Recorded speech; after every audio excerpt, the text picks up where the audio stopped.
اعوذ باللہ من الشیطان الرجیم بسم اللہ الرحمن الرحیم الحمدللہ والصفا وقفا وعباد الذین اصطفا اما بعد فقد قال اللہ تعالی فی القرآن المجید والفرقان الحمید وقول احسن بسم اللہ الرحمن الرحیم ان اللہ ملائکۃ یصلون علی النبی یا ایھا الذین آمنوا صلوا علیہ وسلم تسلیما.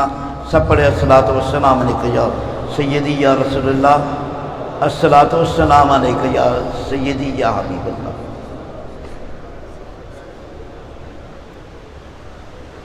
حجۃ الوداع کے موقع پر نبی کریم صلی اللہ علیہ وسلم نے فرمایا، اے لوگو،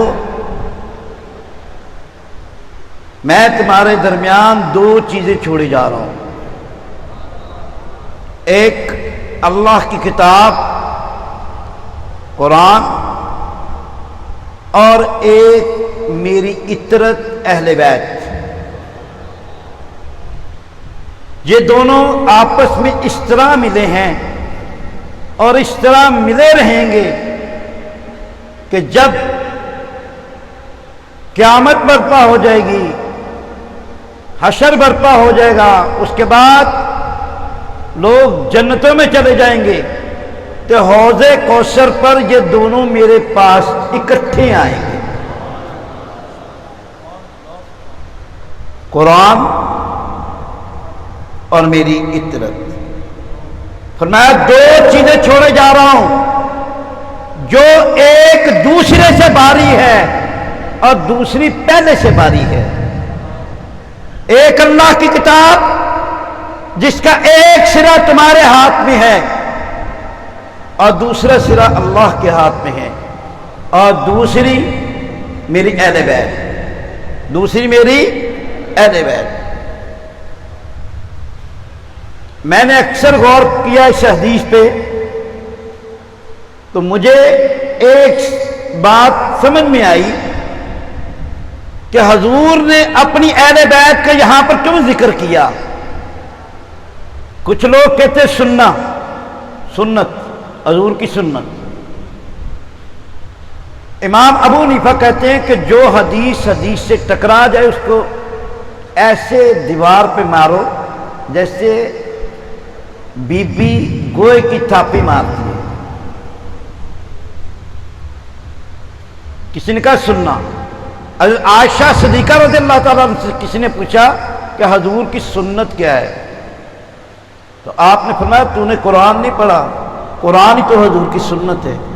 تو پھر یہ کیسے کہتے کہ قرآن اور قرآن تمہیں دے کے جا رہا ہوں.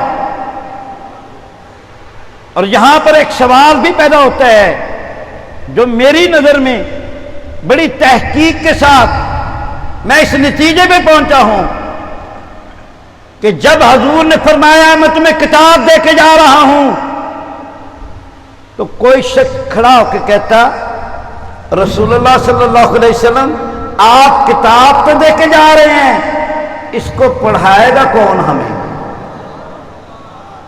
اس کو کون پڑھائے گا؟ اس کی عملی تفسیر کون بنے گا؟ عمل سے پڑھا جاتا ہے. جب تک علامہ اقبال نے کہا قاری نظر آتا ہے حقیقت میں قرآن، جب تک قاری قرآن نظر نہ آئے اس کے پڑھنے کا فائدہ کوئی نہیں. فرمایا کہ دو چیزیں چھوڑے جاؤ. تو حضور نے یہاں پر یہ نقطہ ختم کر دیا. آپ نے فرمایا میں تمہیں کتاب دے کے جا رہا ہوں اور کتاب کے ساتھ پڑھانے والے دے کے جا رہا ہوں. یہ تمہیں قرآن پڑھ کے بھی سکھائیں گے، قرآن بتائیں گے بھی، اور اگر نیزے پہ بھی چڑھ جائیں گے پھر بھی قرآن پڑھیں گے. تو کربلا والوں نے ہمیں نیزے پہ قرآن سنایا. سورہ کاف کی تلاوت امام حسین علیہ السلام کر رہے ہیں. یہ کربلا والوں نے قرآن پاک کو ہم تک پہنچایا عملی طور پہ. ایک بابا وضو کر رہا ہے، وضو غلط کر رہا ہے، یہاں پر تو فتوے لگ جاتے ہیں نا، لیکن عمل، امام حسن علیہ السلام نے اس کو دیکھا، آپ کو اس کو کچھ نہیں کہا، آپ نے فرمایا امام حسین کو پانی لاؤ، میں وضو کرنا چاہتا ہوں۔ آپ نے وضو کیا، بابا رک گیا وضو کرتے کرتے، کیونکہ صبت رسول کو وہ دیکھ رہا تھا کہ یہ کیسے وضو کر رہے ہیں۔ تو جب امام حسن علیہ السلام نے وضو مکمل کیا تو بابا آپ کے پاس آیا اور کہا اے رسول اللہ کے بیٹے، اے رسول اللہ کے صبت، آپ نے مجھے وضو کرنا سکھا دیا۔ یہ ہے وہ دوست، یہ ہے وہ ہستیاں جو عملی طور پر قرآن کی تفسیر بنتی ہیں۔ اسی لیے فرمایا دو چیزیں دیکھے جا رہا ہوں، ایک کتاب اللہ اور ایک میری اہل بیت، اس کو مضبوطی سے پکڑ کے رکھنا، دونوں میں سے ایک کو بھی نہ چھوڑنا۔ اور فرمایا یاد رکھو کہ جس نے میری اہل بیت کو پکڑا، روز محشر تم جس حالت میں ہوگے ان کے ساتھ جڑے رہے ہوگے تو یہ تمہاری بخشش کروائیں گے، یہ تمہاری بخشش کروائیں گے۔ نبی پاک صلی اللہ علیہ وسلم نے فرمایا اگر کوئی میری اہل بیت سے جڑ جاتا ہے، میری اہل بیت سے لگ جاتا ہے، چاہے اس کے گناہ زمین و آسمان کے وسعت کے برابر بھی ہوئے، میں محمد صلی اللہ علیہ وسلم جس کے ہاتھ میں اللہ کی جان، اللہ کے ہاتھ میں جس کی جان ہے، میں محمد صلی اللہ علیہ وسلم تم سے وعدہ کرتا ہوں کہ میں سارے گناہ بخشوا کے جنت میں لے کے جاؤں گا۔ کل ایک حدیث میری نظر سے گزری،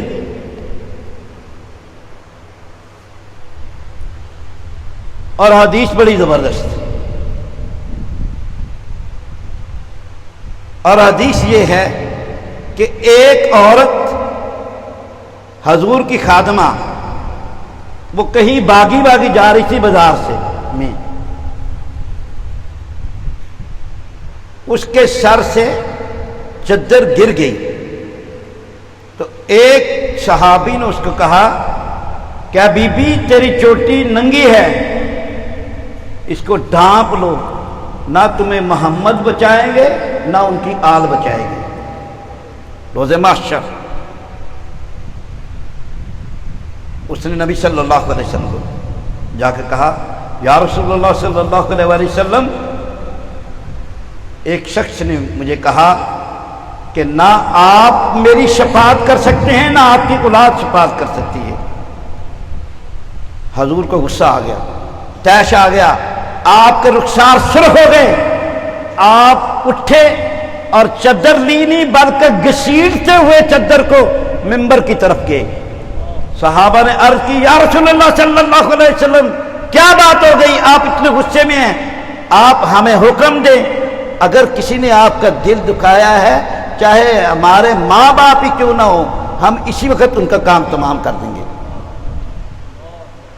نبی پاک صلی اللہ علیہ وسلم منبر رسالت پہ تشریف فرما ہوئے، اور اللہ کی حمد و ثنا کے بعد آپ نے فرمایا لوگوں میں کون ہوں؟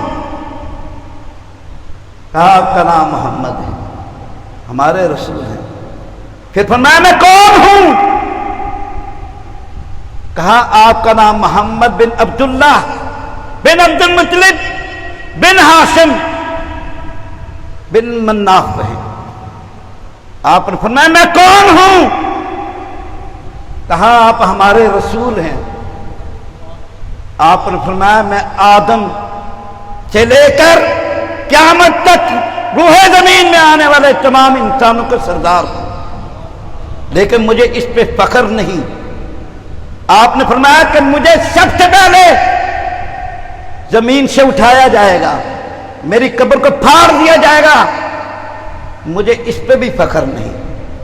آپ نے فرمایا میرے سر سے سب سے پہلے مٹی جاڑی جائے گی، مجھے اس پہ بھی فخر نہیں۔ مجھے سب سے پہلے جنت میں داخل کیا جائے گا، مجھے اس پہ بھی فخر نہیں۔ میں اپنے ہاتھ سے جامِ کوثر دوں گا، مجھے اس پہ بھی فخر نہیں۔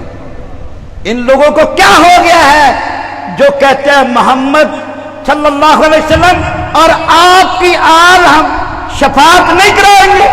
ان لوگوں کو بتا دو ہم شفاعت کرائیں گے، ہماری آل شفاعت کرائے گی، اور جس کی وہ شفاعت کرائیں گے وہ آگے اس دوسرے بندے کی شفاعت کرائے گا، اور جس کی وہ اس کی شفاعت کرائی جائے گی وہ آگے شفاعت کرائے گا، پھر وہ اس سے آگے شفاعت کرائے گا۔ حدیث کے الفاظ ہیں کہ نبی صلی اللہ علیہ وسلم نے فرمایا کہ ابلیس اپنی گردن کو جھکا کے کھڑا ہوگا، کاش یہ لوگ مجھ تک پہنچ جائے اور میری بھی بخشش ہو جائے۔ یہ حدیث پاک ہے، یہ کتاب ہے، اور اس کے راوی ہیں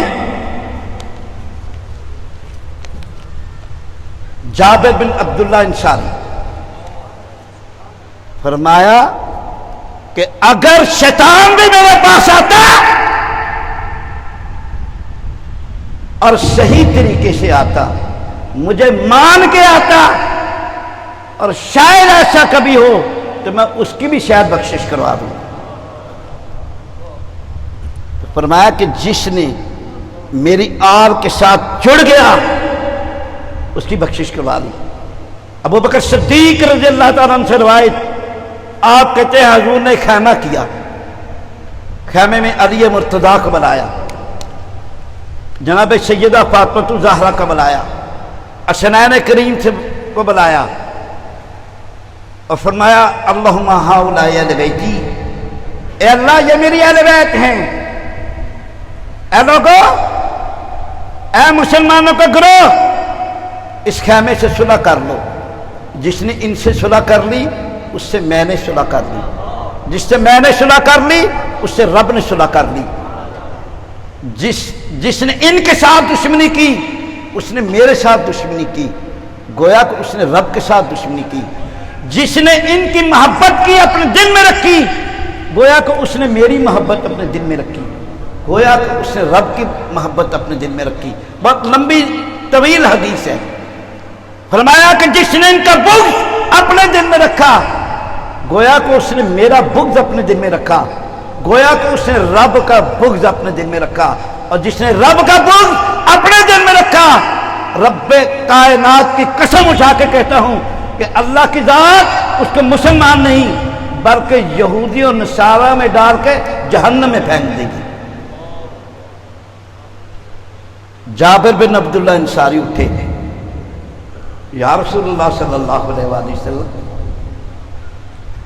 یا رسول اللہ صلی اللہ علیہ وآلہ وسلم، اگر کوئی شخص نمازیں پڑھتا ہے، روزے رکھے ہیں، زکاتیں دی ہیں، بڑی صلہ رحمیاں کی ہیں، بڑا کچھ کمایا ہے، حضور نے فرمایا حق حق حق، ہاں ہاں ہاں، اگر کسی نے نمازیں پڑھی، روزے رکھے، حج کیے، زکاتیں دی، لیکن میرے اور میری اہل بیت کا بغض ایک رائے کے دانے کے برابر بھی لے کے آیا تو رب کعبہ کی قسم اللہ اس کو لازمی جہنم میں پھینکے گا۔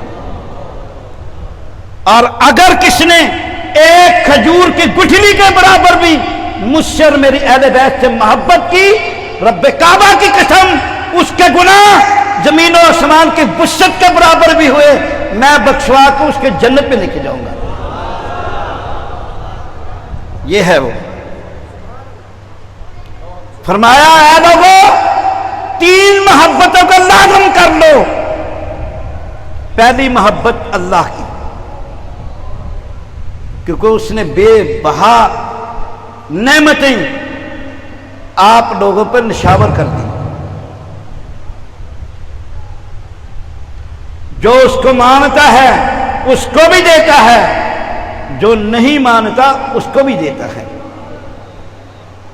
اور میری محبت اللہ کی محبت کے واسطے، کیونکہ میں تمہارا رسول ہوں، اور میرے اہل بیت کی محبت میرے واسطے اپنے دل میں رکھنا۔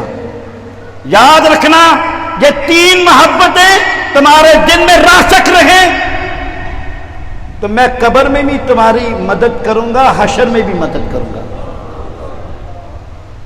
تین محبتیں، اللہ کی محبت، چوتھی کوئی محبت نہیں کہی۔ حدیث اٹھا کے دیکھ لیں، بخاری، مسلم، ابو داؤد، ابن ماجہ، ترمذی، نسائی، سبھی اٹھا کے دیکھ لیں، تین محبتوں کا ذکر کیا گیا، چوتھی محبت کا ذکر نہیں کیا گیا۔ فرمایا اللہ کی محبت کہ اس نے نعمتیں آپ پہ ناشاور کی، میری محبت اللہ کی وجہ سے، اور میری اہل بیت کی محبت میری وجہ سے رکھو۔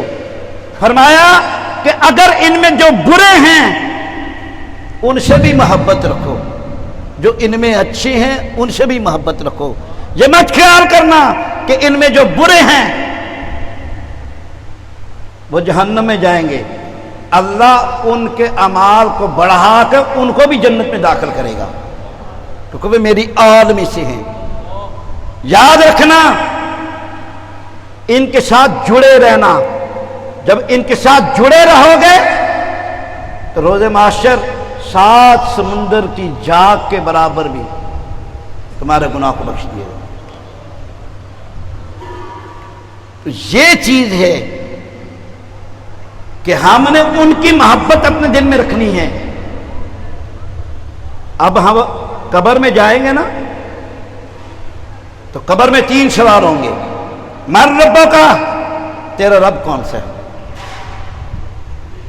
اللہ۔ کیا کہیں گے؟ کیا کہیں گے؟ دوسرا، من رسولوں کا، تیرا رسول کون ہے؟ کیا کہیں گے؟ محمد مصطفیٰ صلی اللہ علیہ وسلم۔ تو جو نبی صلی اللہ علیہ وسلم پر اور آپ کی آل پاک میں محبت درود و سلام بھیجتا ہے وہ فوری طور پہ حضور کو دیکھ لے گا، حضور کو پہچان لے گا۔ اب میں ہر امتی کی قبر پہ میں آؤں گا، لیکن جو مجھ پہ درود و سلام پڑھتے ہوں گے وہ مجھے پہچان لیں گے۔ پھر تیسرا سوال ہوگا، من دینوں کا، تیرا دین کون ہے؟ تیرا دین کون سا ہے؟ اب یہاں پر پھنسے گا بندہ۔ من دینوں کا، تیرا دین کون سا ہے؟ اہل سنت والجماعت۔ من دینوں کا، تیرا دین کون سا ہے؟ اہل تشیع، اہل وہاب، اہل حدیث۔ کیا یہ جواب دینے سے بچت ہوگی؟ بتائیں بتائیں، بچت ہوگی؟ نہیں نہ بچت ہوگی۔ کیا کہنا پڑے گا؟ میرا دین اسلام۔ جب قبر میں ہم نے کہنا ہے تو یہاں کہتے ہوئے ہمیں کیا ہوتا ہے؟ میرے آقا کا دین اسلام، میرے صحابہ کا دین اسلام، میرے اہل بیت کا دین اسلام۔ تو یہاں کیا ہوتا ہے ہمیں کہتے ہیں؟ یہ چیزیں اپنے ذہن میں رکھنی ہے۔ اس کے علاوہ ایک اور لفظ ہے، اور وہ لفظ کون سا ہے؟ وہ لفظ اس کے علاوہ کوئی ہے؟ بتائیں۔ ایک اور لفظ ہے، آقا سامنے کھڑے ہوں گے، اگر کوئی کہہ دے گا کہ میں حسینی ہوں، میں حسینی ہوں، تو میرے آقا کہیں گے اس کو چھوڑ دو، اس کو چھوڑ دو، اس کو جنت میں داخل کر دو، کیونکہ وہ حسین کو مان رہا ہے، وہ حسینی ہے، یہ ہمارے گروپ کا ہے، اس کو جنت میں داخل کر دو۔ یہ چیزیں ہم نے دیکھنی ہے۔ بے شمار لمبی باتیں ہیں، مختصر سی بات کرنی ہے۔ اور یہ ہے کہ امام عالی مقام امام حسین علیہ السلام کی پوری زندگی آپ دیکھ لیں، ان کے اعمال دیکھ لیں، ان کا کردار دیکھ لیں، ان کے بارے میں دیکھ لیں، وہ آج تک ہمارے لیے رہنمائی دے رہے ہیں، ہمارے لیے نہیں، ہندو کے لیے، سکھ کے لیے، عیسائی کے لیے، سب کے لیے۔ کسی نے گرو نانک سے کہا کہ جناب آپ حسین حسین کہتے رہتے ہیں، حسین حسین کا نام لیتے ہیں، اس کی وجہ کیا ہے؟ آپ نے فرمایا اے میرے مرید، جا اپنی ماں کے ساتھ نکاح کر، اپنی بہن کے ساتھ نکاح کر۔ وہ کہتا ہے گرو جی میں کس طرح نکاح کروں؟ ہم کہا کیوں؟ کہ میرا ضمیر ملامت کرے گا۔ آپ نے کہا جس ضمیر جو ضمیر تیرا ملامت کرے گا اسی کا نام تو حسین ہے، اسی کا نام حسین ہے۔ تو جہاں پر سچائی ہوگی، نیلسن منڈیلا کہتے ہیں میں نے تحریک کو ختم کر دیا کہ صبح حکومت کے ساتھ معاہدہ کر لوں گا، لیکن رات کو میرے ذہن میں ایک کتاب آئی، وہ حسین کی کتاب تھی، اور میں نے اس کو پڑھا، مجھ میں اتنی جرت اور ہمت ہو گئی، کل میں نے پھر علم بلند کر دیا اور پھر جو ہے وہ آزاد کروا لیا ملک۔ یہ وہ چیزیں آج تک ان کا شعور ہمیں رہنمائی دیتا ہے۔ خون کے قطرے جو دیکھے، وقت کے کردار پر زندگی چلتی نظر آئی تلوار پر، تو یہ وہ ہستیاں ہیں جن کے ساتھ ہمیں جڑے رہنے کا پیغام دیا گیا۔ دعا ہے اللہ تعالیٰ کی ذات سے کہ میں نے اس کو مختصر کیا ہے، بات تو لمبی کرنی تھی لیکن بہت زیادہ وقت ہو چکا ہے، کھانے کا بھی وقت، اور اس لیے اس کو اختتام کرتے ہیں۔ اللہ تعالیٰ سے دعا ہے کہ اللہ تعالیٰ کی ذات ہمیں اسوہ حسینی پر عمل کرنے کی توفیق عطا فرما۔ اے رب کائنات، خالق کائنات، مالک کائنات، اے رازق کائنات، ہمارے دلوں کے بیدوں کو جاننے والے رب، ہماری التجاؤں کو قبول و منظور فرما لے۔ اے رب کائنات، ہمارے دلوں کے بیدوں کو جاننے والے رب، ہماری حاجات کو پوریا فرما دے۔ جو ہم میں بیمار ہیں ان کو شفائے کاملہ عطا کر دے، جو قرضدار ہیں ان کو قرض سے خلاصی عطا کر دے، جو بے راہ ہیں ان کو راہ ہدایت عطا کر دے، جو بے رزق ہے ان کو رزق کثیر عطا کر دے، جو بے اولاد ہیں ان کو زندگی بھر سہولے نیک اولاد عطا فرما دے، جن کو بیٹے چاہیے ان کو بیٹے عطا فرما دے، ان پہ مہربانیاں فرما دے، بیٹے کی دولتوں سے ان کو نواز دے، مالک ان سب پہ مہربانیاں فرما دے۔ ہمارے گھروں کو، ہماری جانوں کو، ہماری مالوں کو، ہماری عزتوں کو، ہماری آبروؤں کو مولا کریم اپنے حفظ و ایمان میں رکھنا ہے۔ تو رحیم کریم ذات ہے، تیرے علاوہ کون سننے والا ہے؟ وحدہ لا شریک، قابل سجدہ تیری ذات ہے۔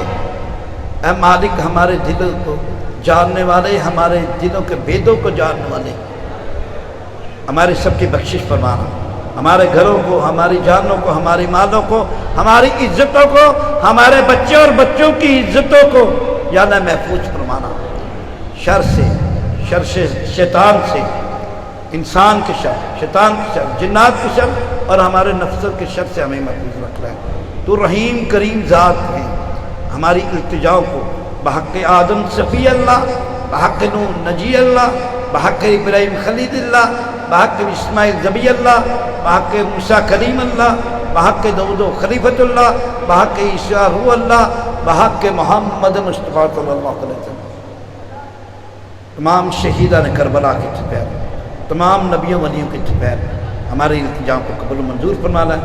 آمین یا رب العالمین۔